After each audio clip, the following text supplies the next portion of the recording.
नमस्कार दर्शकवृन्द, यहाँहरूलाई हार्दिक स्वागत गर्न चाहन्छु। मनोराज थानुक।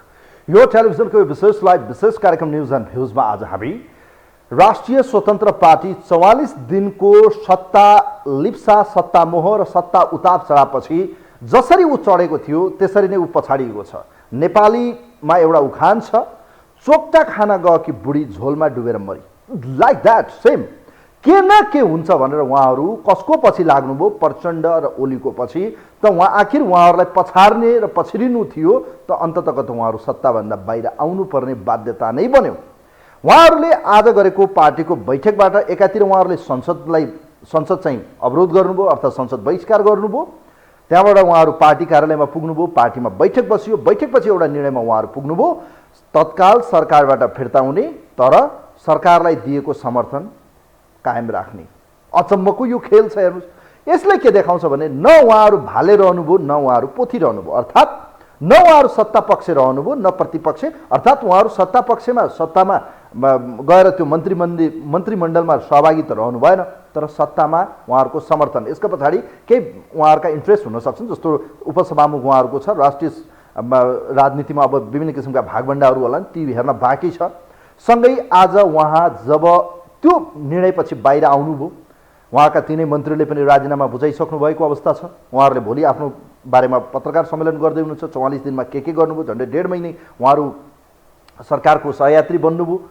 र यो सबै घटनाक्रमलाई हेर्दाखेरि किन सरकारमा गएको, किन प्रतिपक्ष या भनौँ सरकारबाट बाहिरिएको, यसको प्रश्नको जवाब नै एउटै छ, मात्र गृहमन्त्री। यो भनिरहँदा आज उहाँले खेद्नसम्म पुरै फायर खोल्नुभयो, पुरै आज चाहिँ मिडियालाई आक्रमण गर्नुभएको छ। उहाँलाई म अवगत गराउन चाहन्छु, साँच्चीकै नेपालका मिडियामा केही कमी कमजोरी छन्, केही इन्ट्रेस्टका अनुसार काम गरेका होलान्। कयौँ मिडियाहरूले आफू अनुकूलको चाहिँ मिडियालाई युज गरेका हुन सक्छन्। के साँच्चीकै यो देशका सबै पत्रकार र सबै मिडिया त्यस्ता छन् त? उहाँले उठाएको प्रश्न हेरिरहँदा यो देशमा जब लोकतन्त्रका निम्ति, प्रजातन्त्रका निम्ति यो देशका श्रमजीवी पत्रकारले आफ्नो घाँटी रेटिरहेका थिए, जब आफ्नो जीवनका आहुति दिइरहेका थिए, यो देशमा 10 वर्ष जनयुद्धका क्रममा कयौँ पत्रकारले शहादत भइरहँदा लोकतन्त्र गणतन्त्रका निम्ति राजाको शासनबाट कयौँले दुःख पाए। यो देशमा जब यो लोकतन्त्रको अभ्यास थियो 2062-63 को आन्दोलन, 19 दिने जनआन्दोलनमा के पत्रकारले बहस गरेनन्? यो देशमा विधिको शासन, कानुनी राज्य, यो देशमा प्रेस स्वतन्त्रताका निम्ति के पत्रकार लडेनन्? उहाँ आफै हिजो पत्रकार हुँदा टेलिभिजनको स्क्रिनमा यसरी नै कराउनु भएको होइन। आज उहाँलाई गृहमन्त्री नदिने को? तिनै दल। उहाँलाई म्यान्डेट जनताको के थियो? मैले बारम्बार भनिरहेको छु, उहाँ पछाडिने दाउ पेजमा हुनुहुन्छ। उहाँलाई म्यान्डेट थियो प्रतिपक्षमा। आखिर उहाँहरू यो पोजिसनमा आउनु थियो त किन गएको सरकारमा? के खान गएको? त अहिले पनि त मौका थियो। उहाँ सञ्चार मन्त्री हुनुहुन्थ्यो, या भनौँ सञ्चारकर्मी हुनुहुन्थ्यो, पार्टीको नेता हुनुहुन्थ्यो। उहाँले आज लगाएका मिडिया मालिकहरू, मिडिया अनरहरू, या भनौँ 12 जना सम्पादक, 12-15 जनाको उहाँले नाम लिनुभएको छ, कयौँ मेन स्ट्रिमका पत्र पत्रिका र त्यसै गरी चाहिँ भनौँ सम्पादकहरूमाथि। त उहाँ त यति हिम्मत थियो भने उहाँले त आफूलाई चाहिँ सञ्चार मन्त्री बनाएर न्याक्न सक्नु पर्थ्यो, कारबाही गर्न सक्नु पर्थ्यो। थियो त दम थिएन भनेको। सबै सत्ता स्वार्थ र लिप्त भएको यो नेपालको राजनीतिमा उहाँ पनि एकपछि अर्को गरी मुकुट उत्रिँदैछ। उहाँले आज खोलेको फायरपछि यसका फिडब्याक, यसका भनौँ न ब्याकफायर के हुन्छ त्यो त समयले बताउँछ। तर यसप्रति चाहिँ पत्रकार महासङ्घको आपत्ति छ, प्रेस युनियनको आपत्ति छ, धेरैको चाहिँ यतिखेर आपत्ति हुँदैछ। अब हेर्दै जाउँ, रविजीको यो अभिव्यक्ति साँच्चीकै नेपालको प्रेस जगतमाथिको ठुलो प्रहार भएको धेरैले विश्लेषण गर्न थालेका छन्। कयौँ कमी कमजोरी हुन सक्छन्, तर एउटा नेतामा हुनुपर्ने गुण छ। उहाँले भन्न सक्नु पर्थ्यो क्या, यो बेला चाहिँ सबैलाई म धन्यवाद दिन चाहन्छु, मैले गर्दा नराम्रो हुनुभएको हुनसक्छ, मेरो आफ्नो टेक्निकल प्रब्लम या मैले गर्न सकेका केही त्रुटिका कारणले गर्दा पद गुम्यो, हामीले जनताको सेवा गर्न सकेनौँ, फेरि नेक्स्ट टाइम त्यो मौका मिल्यो भने हामी सेवा गर्नेछौँ, म सबैलाई धन्यवाद दिन्छु। बस यति। राजनीतिमा चाहिँ कहिलेकाहीँ साइलेन्ट आवर पनि हुन्छ, साइलेन्ट बस्नु फाइदा हुन्छ। शेरबहादुर देउवा कहिल्यै बोल्नुहुन्न, तर उहाँ सत्ताको खेलाडी हो। राजनीतिमा सधैँ 2048 सालपछि जितेको जितै हुनुहुन्छ, हारेको कुनै भनौँ न उहाँको कुनै एउटा उदाहरण छैन। भन्नुको अर्थ राजनीतिमा मौनता पनि धेरै कुरा राख्छ। तर आज उहाँले खोलेको फायरपछि राष्ट्रिय स्वतन्त्र पार्टीले गृहमन्त्री नपाएकै कारणले गर्दा ऊ बाहिरिएको छ। लालछना र आक्रोश र फायर भने मिडियाप्रति खोल्नुभएको छ रवि लामिछानेले। यसै विषयमा तयार पारेको एउटा रिपोर्ट छ, किन आक्रोश व्यक्त गरे त नेपाली मिडियाप्रति रवि लामिछाने। यो फेरि कुनै नयाँ विषय होइन, योभन्दा पहिले पनि भएका छन्। ओलीजीले भनेकै हो, प्रचण्डजीले भन्नुभएकै छ, कङ्ग्रेसका नेताहरूले भनेकै हुन्छन्। बेला बखतमा अदालत र मिडियाप्रति त फायर नै फायर छ नि। यसै विषयमा तयार पारेको एउटा रिपोर्ट छ, सहकर्मी सन्तोषले तयार पारेको रिपोर्ट छ। रवि लामिछानेको आक्रोश सिङ्गो मिडिया जगतप्रति, छटपटी पद गुमाउँदाको यो बेहाल र बेचैन हुनुभएको छ, उहाँ छटपटिनु भएको छ। छटपटीको आक्रोशमा व्यक्त गरिएको उहाँका प्रतिक्रियासहित तयार पारेको एउटा रिपोर्ट छ। यो रिपोर्ट हेरौँ। पद गुम्यो अदालतका कारण, गैर सांसद बनेपछि प्रधानमन्त्रीले गृहमन्त्री दिएनन्, तर रविको भडास केही थान पत्रकारमाथि पोखियो। जति पोखियो व्यापक पोखियो। केही मिडिया हाउस, त्यसमध्ये पनि रविकै भाषामा भन्दा 12 भाइ सम्पादकले आफ्ना विरुद्ध प्रचार गरेको आरोप रविले लगाए। मिडियामा हुँदा राजनीति र राजनीतिमा हुँदा मिडियामाथि खनिएका रविले सारा बेचितीको कारण आफू नै भए जसरी लखेटी उप प्रधानमन्त्री बनाइदिएको र अब प्रधानमन्त्री नै बन्ने बाटोमा रहेको दाबी समेत गरे। आउने चुनावमा राष्ट्रिय स्वतन्त्र पार्टीले सरकार बनाउने गरी अब उप प्रधानमन्त्री गृह होइन प्रधानमन्त्री हुने गरी काम गर्न हामी लागि परेर बसेका छौँ। आज तपाईँले तर मैले यसो भनेपछि त 12 भाइले त पासपोर्ट होइन, पासपोर्ट छ नि त, पासपोर्ट त्यहाँ त ढ्याम्मै फसाइदिन्छ, आजीवन गर्न पाइन्न। म जेल परे पनि राष्ट्रिय स्वतन्त्र पार्टी अघि बढ्छ, म मरे पनि राष्ट्रिय स्वतन्त्र पार्टी अगाडि बढ्छ, म बहुलाए पनि राष्ट्रिय स्वतन्त्र पार्टी अगाडि बढ्छ। यो मिसन हो, एउटा व्यक्तिमाथि जाने नजाने भन्नका लागि लागेका होइनौँ। यो बेचितीबाट वाक्क दिक्क भएर हामी यसपटक सरकारमा गएका हौँ कि एउटा जिम्मेवारी लिएर। प्रधानमन्त्री प्रचण्डले गृहमन्त्री दिन्न भनेपछि समर्थन कायमै राखेर सरकारबाट बाहिरिएको राष्ट्रिय स्वतन्त्र पार्टीका सभापति रवि लामिछानेको भडास प्रधानमन्त्री प्रचण्ड र एमाले अध्यक्ष ओलीमाथि भने पोखिएन। सिधा कुरा नगरेको धेरै भयो भन्दै पोखिएका रविले बरु उपनिर्वाचन नजितेसम्म कुनै पदमा नजाने दाबी गरेका छन्। र म तपाईँलाई आज यो कुरा बताउन चाहन्छु, उपनिर्वाचनबाट निर्वाचित नभइकन म कहीँ जान पनि जान्न। म उपनिर्वाचित भएर फेरि जनताको माझ जान्छु। जनताले जिताएछन् भने म आउला, जिताएनछन् भने पनि राजनीति चाहिँ गरिरहन्छु। मलाई कुनै ठाउँमा जानु छैन, तर राजनीतिक निष्ठा कायम गर्नको लागि भएको सम्झौता पुरा हुनुपर्छ भनेर म त्यस कारण आएको। र मिडियाले जुन ढङ्गले 7 जना 12 जना पत्रकारहरू जम्मा भयो एक ठाउँमा बसी यो लेखिदिने लेख्थ्यौँ। रविले सरकारमा रहेको अवधिमा व्यापक विरोध खेपेका विषयमाथि समेत स्पष्टीकरण दिए।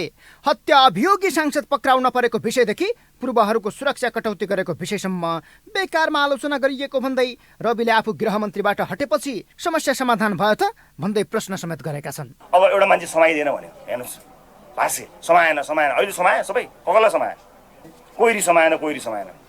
पहिलो दिन आएको दिन उहाँ सांसद आउनु भएको रहेछ, मास्क लगाएको सांसद। यसै पनि उहाँ कुनै सिनेमाको अनमोल केसी भएको चिनिँदैन नि त। अनमोल केसी त चिन्छु म, उहाँलाई चिनिनँ मैले। त्यसमा नि मास्क लगाएर भोट हाल्न आउनु भएको थियो। भोट हाल्न मलाई थाहा भएन। भोट हाल्न आइसकेपछि भोट हालेर फर्केपछि बेलुका नयाँ पत्रिका पढेँ।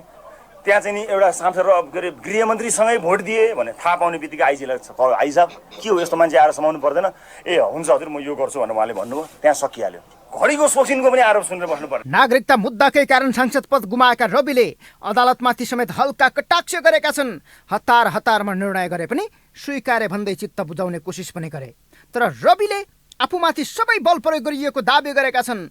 प्रक्रियागत गल्तीमा आफूले पद गुमाए पनि गृहमन्त्रीमै फर्किहाल्ने लोभ भने रहेको रविको दाबी छ। यद्यपि विगतमा पटक गैर सांसद मन्त्री बनेको नजिरका अघि सत्ता र गठबन्धनको नेतृत्वबाट रविलाई पछि पारिएको हो, किनकि रविसँग देशमै केही गर्छु भन्ने हुटहुटी थियो। देशका यी सारा समस्या टेलिभिजनको पर्दाबाट समाधान हुँदैन भन्ने बुझेरै उनी राजनीतिमा आएका थिए। सदनको रोस्टमबाटै भ्रष्टाचारीलाई खोरमा कोस्ने उद्घोष गरेकै थिए। निर्मला पन्त र निर्मला कुर्मीलाई न्याय नदिए पदबाट राजीनामा दिने बताएकै थिए। भुइँ मान्छेको अवस्था बदल्न युवाहरूको पंक्ति बटुलेर वर्षौं राजनीति गरेकाहरूलाई चकमा दिँदै 20 सिटको हैसियत बनाएर सदन पसेकै हुन्। संसद पहिलो पटक युवामय भएको थियो, तर वर्षौंदेखि सत्ताको चास्नीमा डुबेकाहरूले रविलाई पनि डुबाइदिए। उपप्रधान सहित गृहमन्त्री बनेको दिनदेखि नै धेरैको निधराम भएको थियो। राजनीतिमा एकले अर्कोलाई सकाउन लागि परेका ओली प्रचण्डको बीचमा बसेर कुन बेला गोरुको जुदाई बादशाहको मिचाइ भयो रविले पत्तै पाएनन्। यता रवि गृहको रफ्तारमा थिए, उता प्रचण्ड भने देउबासँग मिली यति बलवान भयो कि उनकै पक्षमा ओली लिङ्गदेनले रोइकराई गर्दा पनि केही नचल्ने अवस्था बन्यो। अन्ततः रवि लाचार बन्दै सरकारबाट बाहिरिन बाध्य बनेका छन्। रविको पार्टी मात्रै लाचार बनेको छैन कि रविकै लागि ओर्लिएको जनलहर पनि स्तब्ध बनेको छ। म आमाको काखमा फर्किएको मान्छे हुँ। यो देशमा के मान्छे बाकसमा मात्र फर्केर आउनुपर्ने हो? म बाकसमा फर्किएको होइन, म सास लिएर फर्किएको हुँ, आँट गरेर फर्किएको यो देशमा केही गर्छु भनेर। कानुनको अज्ञानता कसैलाई क्षम्य हुँदैन, यो ध्रुव सत्य कुरा हो। तर कानुनले सबलाई समान देखे पनि सत्ताकै आडमा उन्मुक्ति पाउनेका अघि रवि गलहत्तिएका छन्। यद्यपि उनको 6 महिने सत्ता यात्राले धेरैको सातो गएको छ। पूर्व प्रधानमन्त्रीको हैसियतमा रहेका माधव कुमार नेपालले राष्ट्रिय पार्टीको मान्यता पाउने हैसियत गुमाएका बेला रविको यो उदय आश्चर्यचकित बन्यो, किनकि बाबुराम भट्टराई वैकल्पिक राजनीतिबाटै पत्तासाफ भएको र रविन्द्र मिश्र जस्ता पात्रहरू पुरातन राजावादीमा बिलाएको कटु सत्यका अघि रविको उदय सामान्य थिएन। जोखिम मोलेरै पार्टीलाई 6 महिनामा 20 सिटी बनाएको इतिहास मै हुँ भन्ने नेताको सोच बाहिरको कुरा हो। यो हो टेलिभिजनका लागि सन्तोष बिके थापा, काठमाडौँ।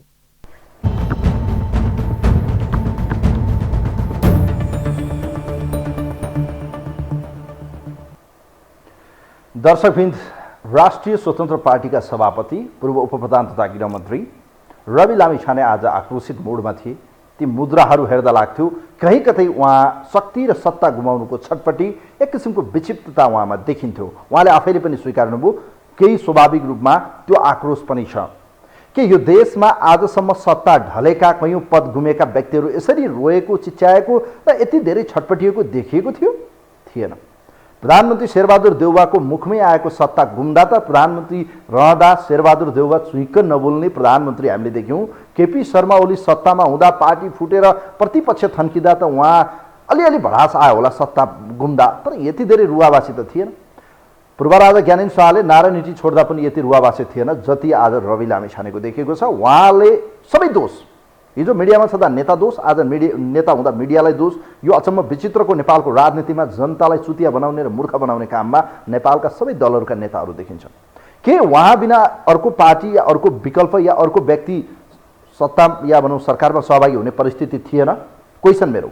यदि उहाँ नभई पार्टी नचल्ने अवस्था थियो या उहाँ नभए भने पार्टी सरकारमा बसिरहनु अवस्था थिएन?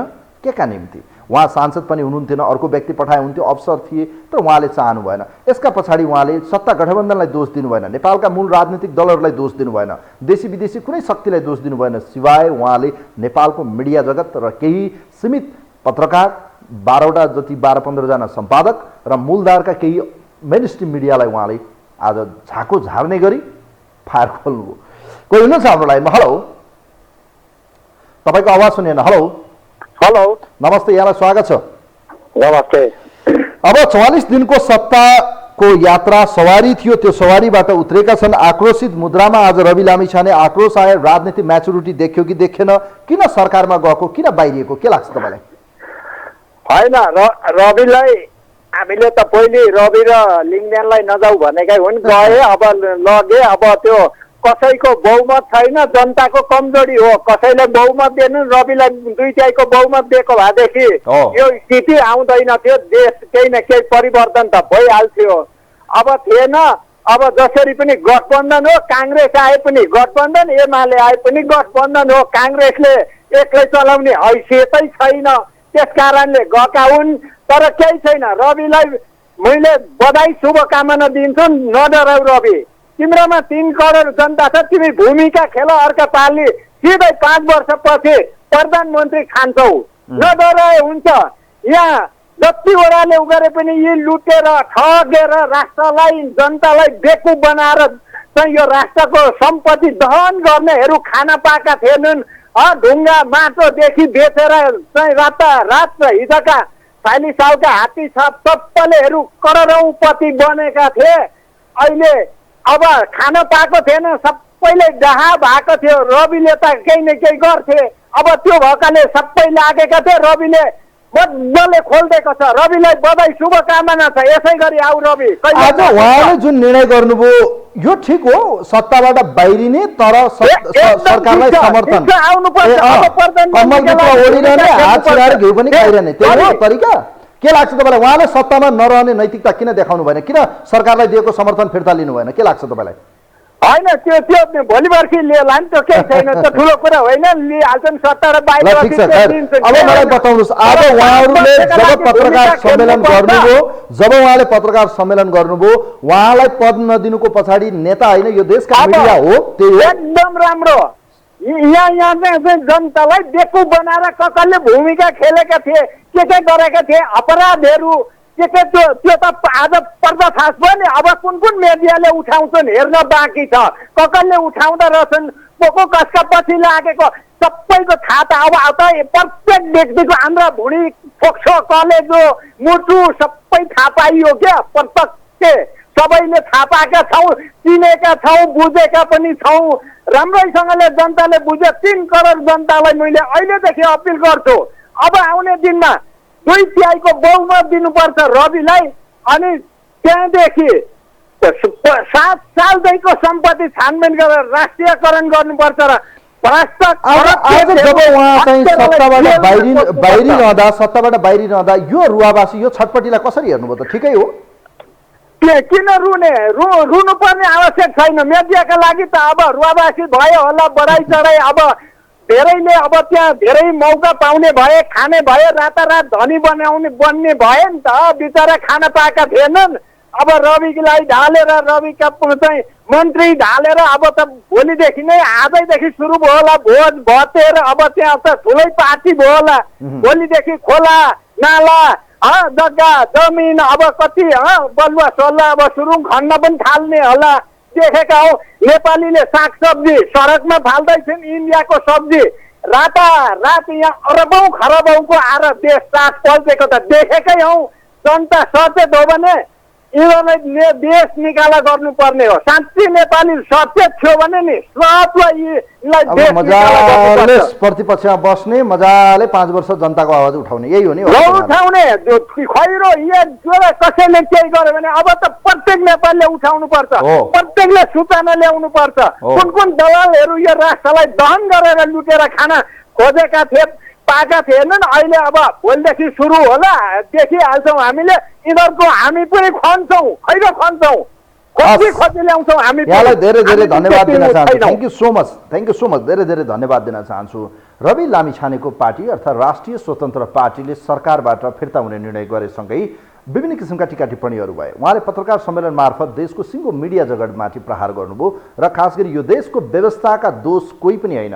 हिजोको व्यवस्था राणा दोष थियो होला, शाही शासन या राजा दोष थियो होला, अब यो देशको दुश्मन यो देशको मिडिया हो भनेर उहाँले भनिरहँदा यो आपत्तिजनक अभिव्यक्ति भएको मेरो ठम्मै छ।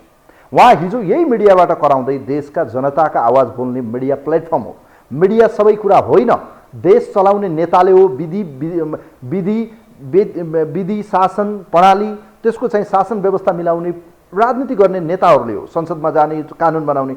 मिडिया यो देशको चौथो अङ्ग हो, राज्यको प्रतिपक्ष भूमिकामा हुन्छ र सशक्त रूपमा। के उहाँको नागरिकता र पासपोर्टको विषयमा हो उहाँ चाहिँ नेपाली हो भनिदिनु पर्थ्यो कि? यी प्रश्नहरू गौण छन्, तर उहाँले आफैले स्वीकारिसक्नुभयो कि मैले पासपोर्ट लिए, नागरिकता लिए, तर मैले गल्ती गरेको छैन, म निर्दोष छु। निर्दोष उहाँले बताउनेन, यो देशको सर्वोच्च सुप्रिम कोर्ट अर्थात् सम्मानित अदालतले बताउला। तर राजनीति गर्न धैर्यता चाहिन्छ, अलिकति चाहिँ सुझबुझ चाहिन्छ, संयमितता चाहिन्छ। बडो कुल भएर जाने हो, हेर्नुहोस्, बडो धैर्य भएर। राजनीतिमा पद भन्ने कुरा आउँछन् जान्छन्, यो छेडिक हुन्, तर राजनीति दूरदर्शिता चाहिन्छ। आज उहाँले जुन फायर खोल्नुभएको छ सिङ्गो मिडिया जगत, यो देशको पत्रकारिता क्षेत्रमाथि, यसको फायर ब्याक या भनौँ यसको के हुन्छ त्यो त उहाँले सहनुपर्ने हुन्छ। हेर्नुहोस्, किनभने उहाँका पनि त कयौँ विषयहरू आउलान् नि त, जनताको प्रतिनिधि हो, सबै विषयहरू आउँछन्। हेर्नुहोस्, त्यसकारण चाहिँ आक्रोशभन्दा संयमितता अपनाउनु पर्थ्यो। उहाँ चुकिसक्नु भएको छ, खै ठिक छ। 44 दिनपछि सत्ताभन्दा बाहिरिएको छ राजसभा। अब राजसभा जसरी आज बाहिरिएको छ त्यहाँ पार्टीभित्र गहन छलफल भएको विषय छ। यसबाट पार्टी नफुटोस्, मेरो त शुभेच्छा छ। पार्टी फुटे पनि अन्यथा नलिनु होला। कोही हुनुहुन्छ हाम्रो लाइनमा? हेलो हजुर, नमस्कार। ल नमस्ते। 44 दिनको सत्ता यात्रापछि ब्रेक लागेको छ। रवि लामिछाने सत्ता बाहिर, गृहमन्त्री नपाएकै कारणले गर्दा राजसभा सत्ताभन्दा बाहिर आएको छ। उहाँले आज फायर खोल्नुभएको छ, यो देशको दुश्मन मिडिया हो भन्नुभएको छ। के लाग्छ तपाईँलाई? उहाँ हिजो मिडियामा हुँदा सब ठिकठाक, आज उहाँ मिडियाभन्दा बाहिर, नेताभन्दा सब गलत, के लाग्छ तपाईँलाई? अब यसमा जुन कुरो छ नि हजुर, यसमा जुन कुरो छ नि हजुर, अब मिडियाको त कुरो हामी त्यति बुझ्दैनौँ। पहिला उहाँ मिडियामा पनि काम गर्नु भएको हो, तर 2-3वटा कुरो हजुरले जुन आज महत्त्वपूर्ण गर्नुभयो नि, जस्तो प्रजातन्त्र ल्याउनुमा मिडियाको पनि ठुलो भूमिका छ, हजुरले भन्नुभयो होइन। अर्को कुरो के भन्नु भनेदेखि उहाँहरू रवि लामिछानेजी त्यो निस्केपछि समर्थन किन दिएको हो, त्यो पनि एउटा महत्त्वपूर्ण कुरो छ। तेस्रो कुरो के भन्नु भनेदेखि सत्ताबाट निस्किँदाखेरि पागल भएर निस्कियो, रुएर निस्कियो, त्यो पनि भन्नुभएको छ, त्यो पनि महत्त्वपूर्ण कुरो छ। सबभन्दा पहिला म हजुरलाई के भन्छु भनेदेखि रवि लामेछाने कति घेरा तोडेर गृहमन्त्री हुनुभयो। यो घेराको रखवालाहरू के गर्दै थियो? चुनावको बेलामा जुन निवेदन दिन्छ, चुनाव लड्ने बेलामा कति दिनको प्रक्रिया छानबिनको हुन्छ, त्यो छानबिन कहाँ गयो? त्यो दिन आज भएको भए त यो दिन आउने थिएन। एउटा कुरो त्यो छ। अर्को कुरो महत्त्वपूर्ण के छ भनेदेखि उहाँले चाहिँ सहमति किन दिनुभयो र सरकारबाट हट्नुभयो? नेपालमा प्रतिपक्ष को छ अहिले? 100% प्रधानमन्त्री देशमा भयो। अर्कोतिर के भन्छ भनेदेखि प्रतिपक्षको काङ्ग्रेसलाई सुविधा चाहियो। के सुविधा हो त्यो हामी जान्दैनौँ होइन, तर सुविधा चाहियो। यो कुन खालको राजनीतिक हो यो त हाम्रो समाजभन्दा बाहिर छ। दुईटा कुरो भयो। तेस्रो कुरो हजुरले के भन्नुभएको छ भनेदेखि रोएर कराएर निस्क्यो। यो भन्दा पहिला पनि मन्त्रीले राजीनामा दिँदाखेरि रोएको छैन? कमल थापा पार्टी अध्यक्षमा हार्दाखेरि पागल भएको छैन? के फेरि त्यो पुरानो र नयाँ एउटै हो? त्यसो भए त्यस्तै भन्नु होइन। होइन, यस्तो छ हजुर, पुरानो हामी त्यति राजनीतिक जान्दैनौँ, तर यो सबभन्दा कुरो के छ भनेदेखि रवि लामेछानेको जुन शुक्रबारको जुन सर्वोच्चमा फैसला भएको छ नि हजुर, त्यो शुक्रबारले कहाँ पुर्याउँछ? किनभनेदेखि नेपालमा जुन पनि घटना परिघटना हुन्छ त्यो शुक्रबार राति नै हुन्छ, अरू बेलामा हुँदैन। अर्को कुरो के छ भनेदेखि हाउसमा कानुन मन्त्रीले जुन वक्तव्य दिनुभयो, स्पष्टीकरण सोध्छु भन्नुभयो, कहाँको स्पष्टीकरण?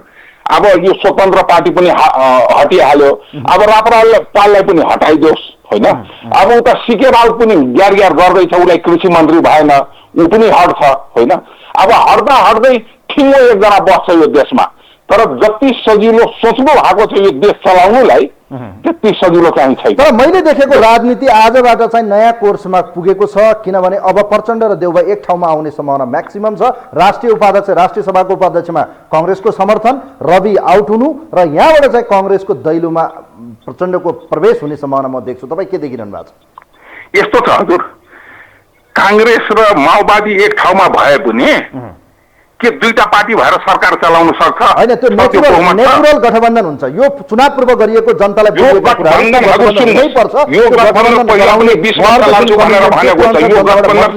केही हुँदैन।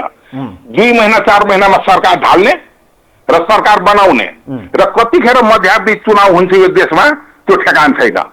मध्यावधि त सम्भावना म्याक्सिमम देखेको छ यो अहिलेको हेर्दाखेरि, सबै हेर्दाखेरि। म धन्यवाद दिन अर्को कुरो महत्त्वपूर्ण के छ भनेदेखि देश र जनताको लागि एउटा पनि मिटिङ भएको छ अहिले। अब यो त तपाईँ हुँदैन भएको छ, उहाँहरू पनि लडाइँमा गृहमन्त्री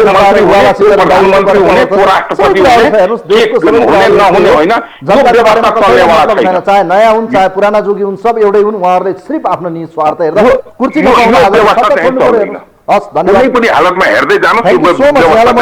दिन चाहन्छु। मैले बारम्बार भन्दैछु यो सबै नेता या सबै अहिलेका राजनीतिक दलहरूले ढोगी राजनीति नगरौँ।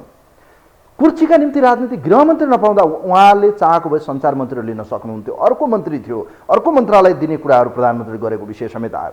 त उहाँका पार्टीमा कैयौँ 101 उहाँले भने होइन जान्ने मान्छेहरू छन् हामीसँग, 101 पुरै क्यापेबल मान्छेहरू छ। त उहाँले विकल्प पठाउनु पर्थ्यो यदि सत्तामा बस्ने हो भने। उहाँ सत्ताभन्दा बाहिर आउनुभयो, धेरै राम्रो गर्नुभयो। उहाँले ढिलो गरी यो निर्णय गर्दा पनि जनताले ठिकै हो हाम्रो आवाज बोलिदिनुहुन्छ भन्ने लागेको छ।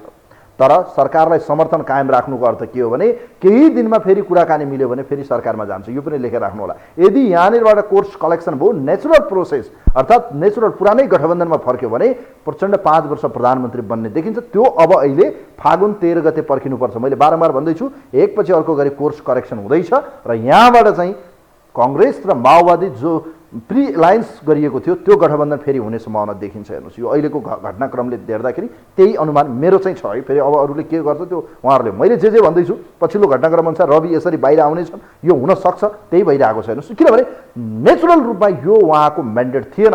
उहाँले आफूलाई आत्मसमीक्षा गर्नुहोस्, आत्मनिरीक्षण गर्नुहोस्, आत्ममूल्याङ्कन गर्नुहोस्, जनताका आवाजलाई उठाउनुहोस्।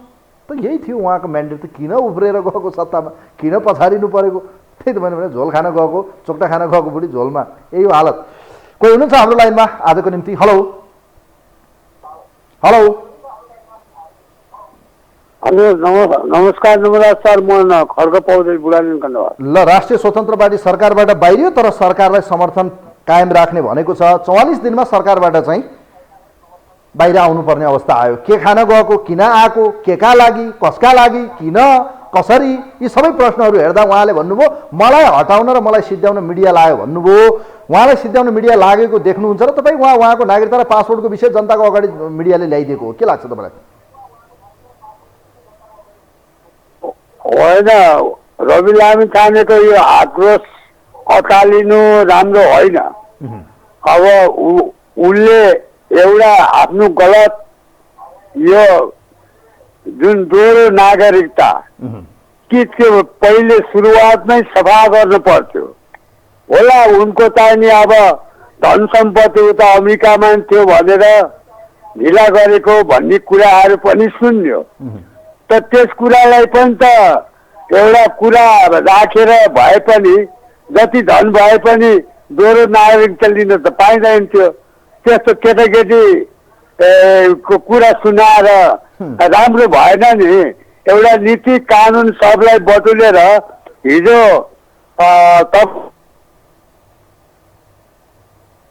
हेलो, सम्म त लाग्छ उहाँको टेलिफोन डिस्कनेक्ट भएको छ। खड्ग पौडेलजी हुनुहुन्थ्यो, उहाँको विचार लिने प्रयास गऱ्यौँ। कार्यक्रममा अन्तिम कल लिनेछु म अब। खास गरी पछिल्लो समय राष्ट्रिय स्वतन्त्र पार्टी बडो जबरजस्त रूपमा 6 महिनामा एकाएक उदायो। असार 7 गते उसको स्थापना भयो। मङ्सिर 4 पुगिरहँदा उसले जनताबाट म्यान्डेट पायो। 20 सिट उसले प्राप्त गर्यो। संसदको चौथो ठुलो शक्ति, संसदको चौथो ठुलो शक्ति सरकार निर्माणमा होमियो। त बालकोटको इसारामा उहाँ जब सरकारमा पुग्नुभयो, गृहमन्त्री तथा उपप्रधान उहाँले प्राप्त गर्नुभयो। तर उहाँको नागरिकता जब काण्ड सुरु भयो त्यसपछि अदालत या सुप्रिम कोर्टले सबै पद उहाँको खारेज गरिदियो। त्यसपछि उहाँ पछारिनुभयो र फेरि उहाँले प्रधानमन्त्री र केपी शर्मा ओली गठबन्धनमा भएको सहमति कार्यान्वयन गर्न र बिना सांसद पनि मलाई चाहिँ संवैधानिक सुविधा छ, मलाई मन्त्री बनाउनु पर्यो भन्ने उहाँको चाहिँ हारगुहार थियो। अन्ततः प्रधानमन्त्री मान्नु भएन र यो परिस्थितिबाट एउटा कोर्स नयाँ परिस्थितिमा पुग्यो र उहाँ चाहिँ सरकारबाट बाहिरिने अवस्था आयो। सिङ्गो पार्टी नै विपक्षमा आउने, अर्थात् तर सरकारलाई समर्थन राख्ने, आफू सरकारबाट बाहिर आउने, विथड्र गर्ने भन्ने विषय आयो। सरकारबाट बाहिर फिर्ता आउने कुरा भयो। त यहाँ पुगिरहँदा जब उहाँले आज बताउनुभयो कन्फ्लिक्ट अफ इन्ट्रेस्ट, के हो त कन्फ्लिक्ट अफ इन्ट्रेस्ट? म माथि सिङ्गो मिडिया जगतले प्रहार गर्यो, मलाई चाहिँ एक्ल्यायो, मलाई सिद्ध्याउने काम गर्यो, मलाई भित्तामा पुर्याउने काम गर्यो भनेर उहाँले सिङ्गो मिडियामाथि फायर खोल्नुभयो। मिडियालाई आज उहाँले तथा नाम गरेर चाहिँ 101 का नाम खोल्नुभयो उहाँले। कान्तिपुर, अन्नपूर्ण, नागरिक, अनलाइन, सेतो पार्टी, रातो पार्टी सबैका चाहिँ उहाँले आज 101 गरी उहाँले खोल्नुभयो। हेर्नुहोस्, अब यसपछि ब्याकफायर के आउँछ त्यो त उहाँले भोलि पर्खिनुपर्छ, पर्सि पर्खिनुपर्छ। भोलिको हेडलाइनहरू थाहा हुनेछ कि उहाँका पक्ष या विपक्षमा कस्तो हेडलाइन आउँछ।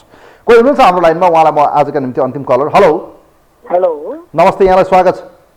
धन्यवाद। म बसन्त तिवारी मनमैजीबाट बोलिरहेको छु। ल तिवारी सर, तपाईँलाई के लाग्छ 44 दिनको सत्ता रोहण या सत्ताको यात्रा, त्यसपछि सरकारबाट बाहिरिनु कारण भनेको गृहमन्त्री नपाउँदा उहाँले सत्ता छोडेको विषय आउँदैछ। किन उहाँ सरकारमा जानुभयो, किन फिर्ता आउनुभयो, आजको आक्रोश कसरी हेर्नु भएको छ, उहाँको यो सबै अभिव्यक्तिलाई कसरी हेर्नुभयो, ठिकठाक के लाग्छ? मेरो विचारमा के लाग्छ भने उहाँलाई जुन अपार जनमतका साथ चुनिएर पठाइयो र त्यो अवसर पाउँदाखेरि तपाईँ सभासद प्रतिपक्ष मात्र बसिरहनु सक्दैन र अवसर पाउनुभयो भने तपाईँ सरकारमै गएर पनि हिलो सफा गर्नुहोस् भन्ने थियो र त्यो उहाँले बुझ्नुभयो र तुरुन्तै आफूलाई सरकारको अपर्च्युनिटी आउँदाखेरि सरकारमा जानुभयो र आफूले काम गर्न थाल्नुभयो र काम गर्ने सिलसिलामा जब थाल्नुभयो तब देशको चौथो अङ्गदेखि नै मिडिया कर्मी साथीहरू र उहाँले त अब किटेरै भन्नुभयो, उहाँहरूले चाहिँ त्यसलाई चाहिँ अतिरञ्जित गर्न थाल्नुभयो। एकदम स्पष्ट भाषामा भन्ने भने कुनै पनि चिजको 0 किलोसम्म नगइकन सतै हेड न्युजहरू बनाउने र एउटा न्युजलाई पुष्टाइ गर्नै नपर्ने। मिडिया र पत्रकार भन्ने बित्तिकै तथ्यमा आधारित हुनु नपर्ने र स्रोतको हवाला दिँदै पुष्टि पनि गर्नु नपर्ने। कस्तो पत्रकारिता हाम्रो लोकतन्त्रले ल्याएछ, हामी त्यस्तो पत्रकारितालाई कसरी एक्सेप्ट गरेर आजसम्म चलिरहेको छौँ भन्ने कुरा चाहिँ उहाँले छर्लङ्ग गर्नुभयो। भलै यो कुरा अहिलेको टाइममा जुन गर्नुभयो त्यो एकदमै यस्तो राइट टाइममा गर्नुभयो कि हामीले शासन बदल्यौँ, व्यवस्था बदल्यौँ, वाक स्वतन्त्रता ल्यायौँ। वाक स्वतन्त्रता को उपयोग हामीले वाक स्वतन्त्रता भनेको छाडापन होइन भनेर हामी भन्दै चाहिँ गऱ्यौँ। तर मिडियाले के चाहिँ काम गरेनौँ भने हामीले कसैको कुनै ब्लेम लाउनुभन्दा अगाडि त्यसको पुष्टि गर्नै नपर्ने सर आयो, विज्ञापन माग्यो, पाइएन, अनि एउटा न्युज बनाइदिइहाल्यो। यसको स्रोत व्यथिति छ मिडिया क्षेत्रमा, व्यथिति गरेका छन्। तर जनताको आवाज उठाउने पनि मिडिया हो, जनताको पहरेदार पनि मिडिया हो। यो देशको सशक्त प्रतिपक्ष चौथो राष्ट्रको चौथो अङ्ग, यो सबै चेक एन्ड ब्यालेन्समा यदि मिडिया हुन्थेन र मिडियाले बोल्थेन भने यी सबै कुराहरू आज भनौँ न प्राप्त हुन्थेन र चेक एन्ड ब्यालेन्स हुन्थेन। अदालतलाई पनि हामीले भनेका छौँ, तपाईँहरूले हेर्नुभयो होला, चौलेन्द्र शमशेर जबराको विषयमा पनि बोलियो, न्यायालयमा भ्रष्टीकरणको विषय हो, सरकारले गलत गर्यो, संसद विघटन गलत थियो भनियो, रवि लामिछानेको पासपोर्ट र नागरिकता विवाद छ भनेर लेखियो, अनि आएर चाहिँ फैसला भयो। अब आएर चाहिँ उहाँले फायर खोल्नु भएको छ। योबाट चाहिँ उहाँको राजनीतिक यात्रा कहाँतिर कता जाला? मलाई 1 मिनेट टाइम दिनु होला।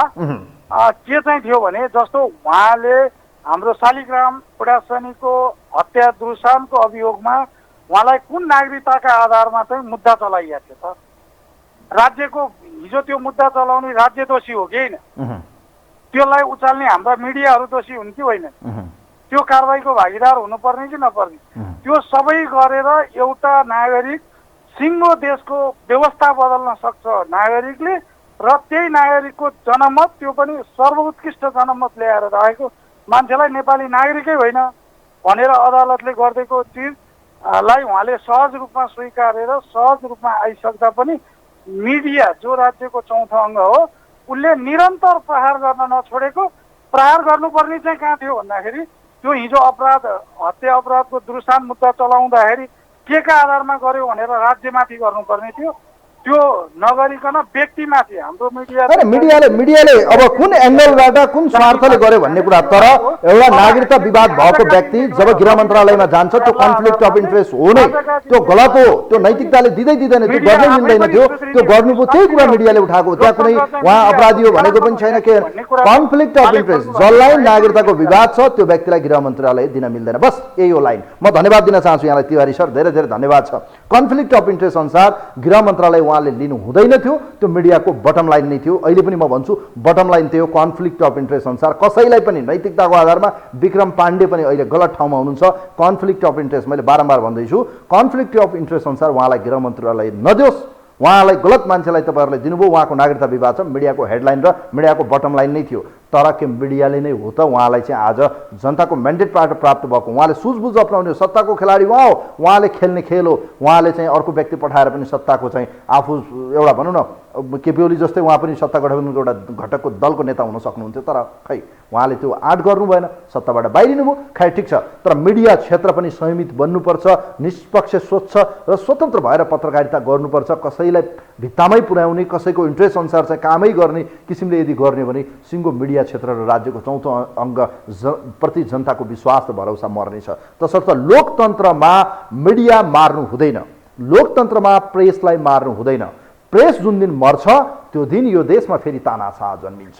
मिडियामाथि प्रहार जब हुन्छ सोच्नु होला अभिव्यक्ति स्वतन्त्रता मर्यो त यो देशको लोकतन्त्रको कत्लेआम हुन्छ र देशमा फेरि एउटा फाँसीवाद र एउटा तानाशाहको जन्म हुन्छ। हस्, कार्यक्रममा यही बिटमा छु। कार्यक्रमको टिमसँग म पनि बिदा हुन्छु। नमस्कार।